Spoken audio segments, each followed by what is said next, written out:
मी जेव्हा जेव्हा ठरवते ना की मला डाएट करायचं आहे, तेव्हा तेव्हा मला एवढी खाण्याची इच्छा होते आणि मला असं वाटतं हे प्रत्येकासोबत होत असेल.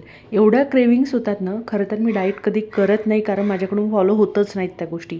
पण विचार जरी केले ना, तरी मला एवढ्या क्रेविंग्स होतात, हे खाऊ, ते खाऊ, ते खाऊ. तर आज माझ्याकडे छान असा मस्त मटार आणि बटाटा आणि छान अशी पुरीचा बेत होता, तर तो ट्राय केला.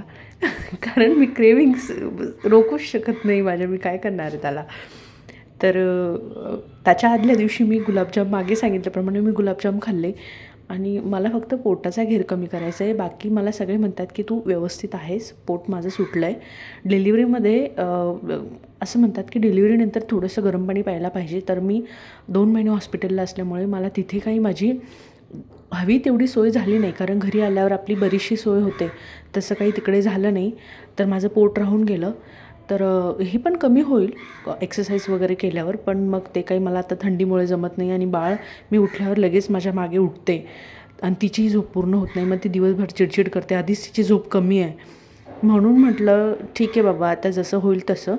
डाएट तर नाही होणार, पण ज्या गोष्टी आहेत त्या कंट्रोल करू शकते, की जसं काही साखर, थोडंसं तेलकट वगैरे. पण जसं बघू आता कसं होतं. तर इथे छान माझी चमचमीत मटार आणि मस्त अशा टम्म फुगलेल्या पुऱ्या रेडी आहेत आणि खूप दिवसाची इच्छा होती, जी आज पूर्ण झाली. त्याच्यामध्ये दही वगैरे घालून खूप छान लागलं बरं का. चला भेटूया नेक्स्ट व्लॉगमध्ये. तोपर्यंत